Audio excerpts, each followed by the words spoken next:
You want to make six figures, you can't just be talking about you want to make six figures. You hear what I'm saying to you tonight? If you do the three things I tell you to do tonight, I guarantee you, whatever it is you want to do in life, you'll be able to do. You will be able to accomplish whatever you want to academically, financially, relationally, whatever. So three things. All right, now I'm going to tell you the story. I got to get out of here. And the story is about, you guys have probably heard about this before. It was a young man who, he wanted to make a lot of money, and so he went to this guru, right? And he told the guru, I want to be on the same level you're on. And so the guru said, if you want to be on the same level I'm on, I'll meet you tomorrow at the beach at 4 a.m. He like, the beach? I said, I want to make money. I don't want to swim. Guru said, if you want to make money, I'll meet you tomorrow, 4 a.m. So the young man got there at 4 a.m. He all ready to rock and roll, got on the suit. He should have wore shorts. The old man grabs his hand and said, how bad do you want to be successful? He said, real bad. He said, walk on out in the water.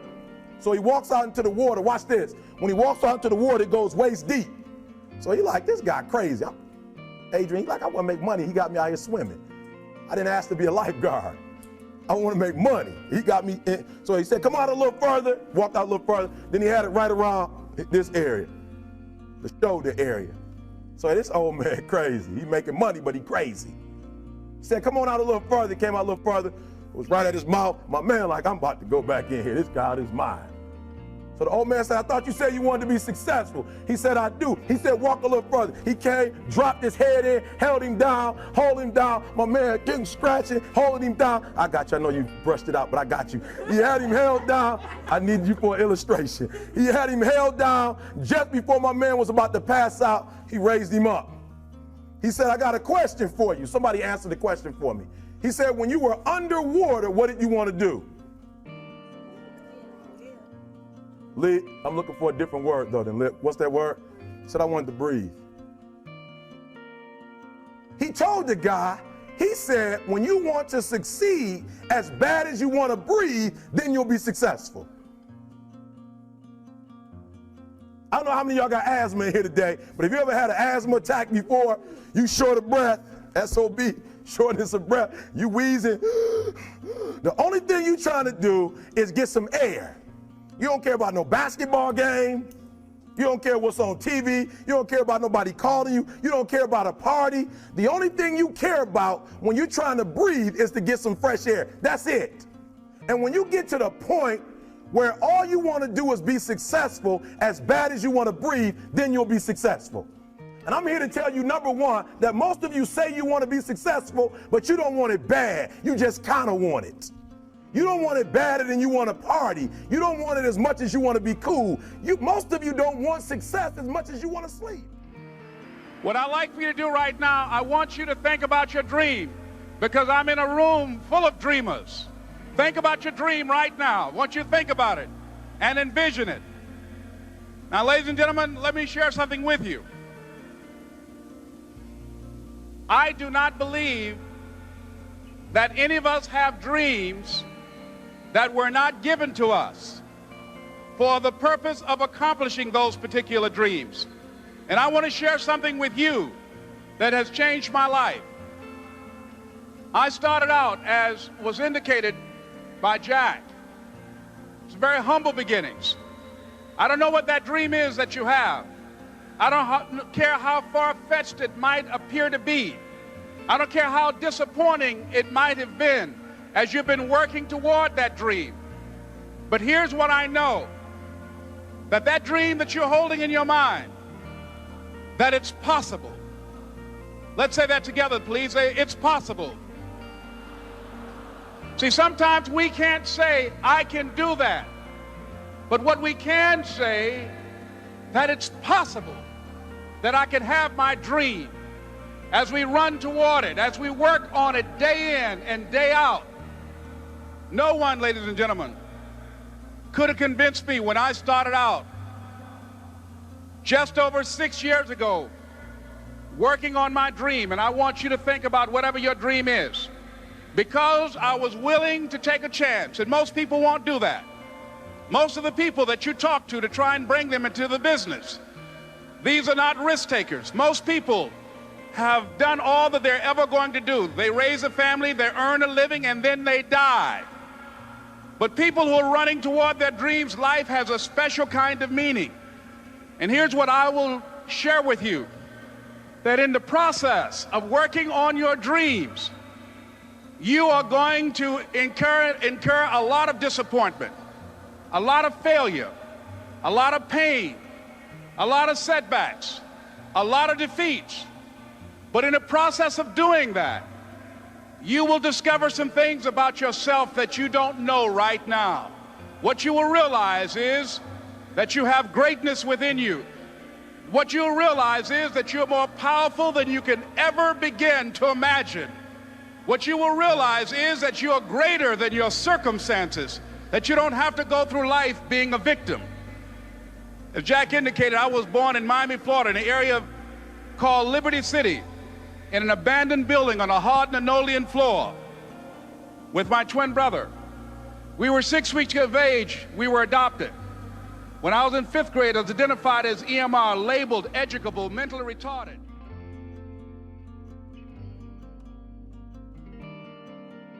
If they don't like you, then who will?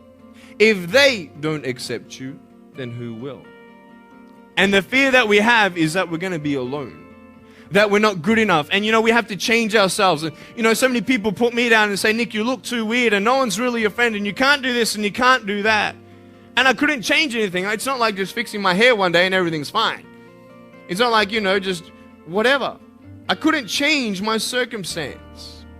I couldn't just one day wake up and say, hey, give me arms and legs. I need arms and legs. You know what I mean? Like, I went to a bodybuilder, and said, can you make me some arms and legs? No joking. Bodybuilder, you get it? Right? So this is the thing. I go up to people, can you give me a hand? Just joking. But it was so hard because people put me down. And I started believing that I was not good enough. I started believing that I was a failure. That I'd never ever be somebody who people would like or people would accept.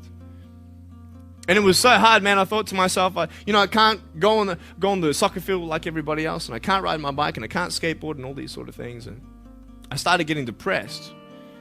I thought, what kind of purpose do I have to live? I mean, are you just here to live to die? I mean, is there not a purpose for me? Is there not a purpose in life? And I had questions and no answers. And I asked my mum and dad, why did this happen? I asked doctors, why did this happen? They don't know. There are some things in life that are out of your control that you can't change and you got to live with. The choice that we have, though, is either to give up or keep on going. I want to ask you, what are you going to believe? Are you going to believe in yourself? Are you going to believe everybody else's judgment on you? Are you going to believe people when they say that you're a failure? No one really likes you. No one really cares about you. And it's not really to say that, hey, you need someone to come up and say, hey, really, I like you, I care about you. No, it's not that, but it's the fact that people put you down. People don't even look you in the eye. People ask you how you are, and you say fine, but you're not fine, and they'll never know that.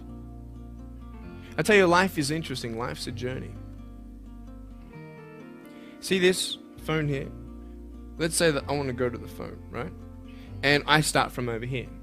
Now, to get to the phone, it's not like I'm going to start meditating and going hum, right? And float across the air, right? It's not going to work. It's not like I'm going to go hum and woo, it's not going to work. So I have to take one step at a time, one step at a time, one step at a time. You can only take one step at a time. I don't care how big your step is, it's only one step at a time. You can't do 2 steps in one. You understand? So it's like one step at a time. And you take steps in this direction, you take steps in that direction, sort of get lost along the way, and sometimes you fall down. Now, to illustrate my point, I'm going to jump off the table, do a back twist, and land on the floor. Okay? Is that cool? Are you ready? Oh, there's a clock there. Okay, can you move the clock for a second, please? Beautiful, beautiful. All right. You ready? So, are you guys ready? Just let me know when you're ready. Are you ready? Okay, ready? 1, 2. I'm joking, man. Are you serious? Just put the clock back there. If I did that, I'll break my arm or something. You know what I mean? But honestly, along the way, you might fall down like this. Ready? Right? Hello! Right. So what do you do when you fall down? Get back up. Everybody knows to get back up, because if I start walking, I'm not going to get anywhere. But I tell you, there are some times in life where you fall down and you feel like you don't have the strength to get back up. You sort of put a mask on your face when you come to school and pretend that everything's okay when it's not, and you go home and lay in your bed when no one's looking at you, when you don't have to impress anybody, and you're yourself. And fear comes in. You know the fear that you have as soon as you walk into the doors of your house. Maybe there's a broken home. Maybe you have doubt in your life. Maybe you don't know for sure what's going to be happening in the future, and it scares you. Maybe you're worried about what people think of you, what people say about you. Just that fear paralyzes you. And I just want to ask you today, do you think you have hope? Because I tell you, I'm down here, face down, and I have no arms, no legs. It should be impossible for me to get back up. I mean, you go home and tie the legs and arms of your brothers and sisters and like push them down and see how long it's going to take them to get back up. You know what I mean? You know, you can tell them that you'll see them tomorrow. You know what I mean? But this is the thing. It should be impossible for me to get back up, but it's not. You see, I will try 100 times to get up, and if I fail 100 times, if I fail and I give up, do you think that I'm ever going to get up? No. But if I fail, I try again and again and again. For as long as I try, there's always that chance of getting up. Does that make sense? And it's not the end until you've given up. And just the fact that you're here should persuade you that you have another chance to get back up.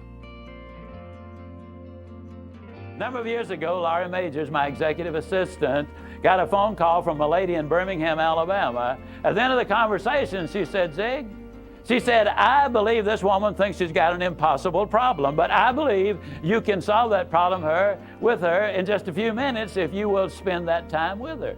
I said, well, Laurie, tell her to meet me backstage. I'll get there about 10 minutes early. My schedule was such that was about all I had. Well, I got there, and I was on backstage behind the curtain on one side. She spotted me from the other side, and as she walked across the stage, I have never seen as much anger in a human being in my life as I saw in her. She almost started crying when she saw me. She said, oh, I'm just so glad to see you. I got this horrible job. I hate it. I hate everything about it. I hate everybody down there. I mean, you talking about negative nails. She was it. She said, can you help me? Now, understand, I've only got about 10 minutes. So I looked at her, and one thing I have learned, I don't do counseling, but I talk with a lot of people who do, in psychology, psychiatry, and the ministry. And they tell me that everybody who comes to you with a problem are not necessarily looking for a solution. I couldn't understand that for a long time. Why do they bring you a problem if they don't want to solve it? Well, I can tell you why. They want to tell you about it, you about it, you about it, you about it, and you about it. And if you foul up the deal and solve the problem, they can't tell you again, you again. They want the attention that goes with the problem, and every company just about it has that kind of an individual. They want the attention that goes with griping and complaining. Well, I looked at the lady, and it wasn't unkindly, but firmly I said to her, yes, and you know, ma'am, I'm afraid your problem is about to get worse. She said, what do you mean? I said, I believe they're going to fire you. She was stunned. I couldn't have stunned her more if I'd hit her in the face with a bucket of ice water. She said, fire me? Why on earth would they fire me? The inflection in her voice clearly said, they're the bad guys, I'm the good guy. Why don't they fire them and keep me? Have you ever noticed that people who are the problem never recognize that they are? They're in complete denial. They think denial is just a river in Egypt. Why would they fire me? I said, ma'am, I don't believe there's a company in America big enough to contain this much poison in one small spot. Have you ever noticed that when somebody is about to lose something they've been complaining about, whether it's a car, a home, a mate, a job, or whatever, when all of a sudden it appears they're going to lose them, it takes on brand new value. She looked at me and said, well, what can I do? I said, do you really want to know? She said, yes, I do. That's the reason I came to see you. I came looking for help, but you sure haven't been any help so far. I said, well, ma'am, I've got an idea, and I will absolutely guarantee you it positively, definitely, absolutely will work if you will just do it. She said, I'll try anything within reason. I said, okay, when you get home tonight, all of your household tasks are complete. It's bedtime. Get off in a room right by yourself. Get a sheet of paper out, and at the top of it, write, I like my job because. She interrupted me. She said, that'll be easy. I don't like nothing about that job. Don't like nothing about those people down there. And I said, well, just as a matter of curiosity, do you work there for benevolent reasons, or do they pay you for working there? She said, well, I got to confess, they pay me. And I said, and you don't like to be paid? Oh, she said, yes, I do. I said, okay, tell you what you do. Open your notebook right now. We'll start our list of the things you like about your job. They pay you for working there, and you do like it, don't you? She said, absolutely. But she just stood there. I said, no, open your notebook now, and we'll get busy on the list. She just stood there. I said, ma'am, let me tell you what my experience in life has been. I've discovered that in 100% of the cases, no exceptions, people who won't take step number one never take step number two. You see, she had come to me with an impossible dream. Her dream was that nice Mr. Ziegler was going to solve all of her problems, and she would live happily ever after. Now, these are not goals or desires. These are universal. Everyone needs certainty that they can avoid pain, at least be comfortable. Now, how do you get it? Control everybody, develop a skill, give up, smoke a cigarette. And if you got totally certain, ironically, even though we all need that, like if you're not certain about your health or your children or money, you don't think about much more. You're not sure the ceiling's going to hold up. You're going to listen to any speaker. But while we go for certainty differently, if we get total certainty, we get what? What do you feel if you're certain? You know what's going to happen, when it's going to happen, how it's going to happen. What would you feel? Bored out of your mind. So God, in her infinite wisdom, gave us a second human need, which is uncertainty. We need variety. We need surprise. How many of you here love surprises? Say aye. Bullshit. You like the surprises you want.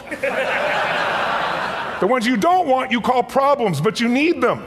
So variety is important. Have you ever rented a video or a film that you've already seen? Who's done this? Get a fucking life. Right? Why are you doing it? You're certain it's good because you read it before, saw it before, but you're hoping it's been long enough you've forgotten enough there's variety.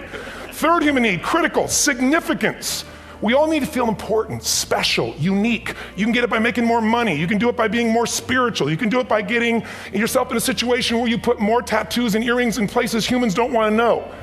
Whatever it takes. The fastest way to do this, if you have no background, no culture, no belief in resources or resourcefulness, is violence. If I put a gun to your head and I live in the hood, instantly I'm significant. 0 to 10, how high? 10. How certain am I you're going to respond to me? 10. How much uncertainty? Who knows what's going to happen next? Kind of exciting, like climbing up into a cave and doing that stuff all the way down there. Total variety and uncertainty. And it's significant, isn't it? So you're willing to risk your life for it. So that's why violence has always been around and will be around unless we have a consciousness change as a species. Now, you can get significance a million ways, but to be significant, you got to be unique and different. Here's what we really need. Connection and love, fourth need. We all want it. Most people settle for connection because love's too scary. Don't want to get hurt. Who here has ever been hurt in an intimate relationship? Say aye. If you don't raise your hand, you'll have about other shit too, come on. And you're going to get hurt again. Aren't you glad you came to this positive visit? But here's what's true, we need it. We can do it through intimacy, through friendship, through prayer, through walking in nature. If nothing else works for you, get a dog. Don't get a cat, get a dog, because if you leave for 2 minutes, it's like you've been gone for 6 months when you show back up again 5 minutes later, right? Now, these first four needs, every human finds a way to meet. Even if you lie to yourself, even if you have split personalities. But the last two needs, the first four needs are called the needs of the personality, is what I call it. The last two are the needs of the spirit. And this is where fulfillment comes. You won't get fulfillment from the first four. You'll figure a way, smoke, drink, do whatever, meet the first four. But the last two, number 5, you must grow. We all know the answer here. If you don't grow, you what? If a relationship's not growing, if a business is not growing, if you're not growing, it doesn't matter how much money you have, how many friends you have, how many people love you, you feel like hell. And the reason we grow, I believe,